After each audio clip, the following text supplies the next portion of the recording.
Happy Tech Tip Tuesday to y'all. Ryan here from Hoskins Equipment. Just got something in my eye in the middle of that video. Okay, here we go. Doctor's in the house, and this week we're gonna be going over the scissor lift deck extension.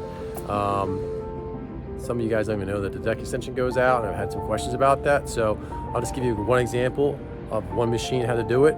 And then again, each machine, each manufacturer has its own instructions, and check it out.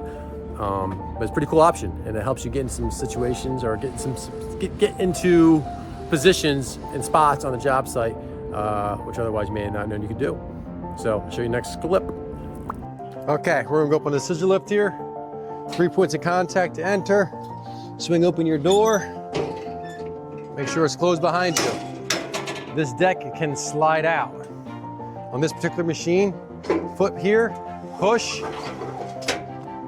There's one position if you want to do a little bit, like halfway. This one, you go all the way out.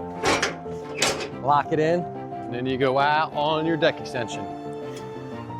Reverse, push down the foot, slide it back in. Now each manufacturer and each machine has its own little tricks and trips, so to speak.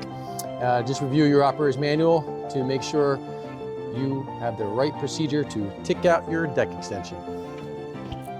I hope this week's tech tip, putting out this deck extension that way, will help out you and your team get to those spots that you may or not be able to reach.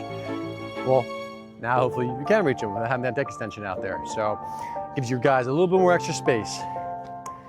Thank you very much for liking, subscribing, supporting this channel. Let me know how you or anyone on my team can help you guys out. Have an amazing rest of your week.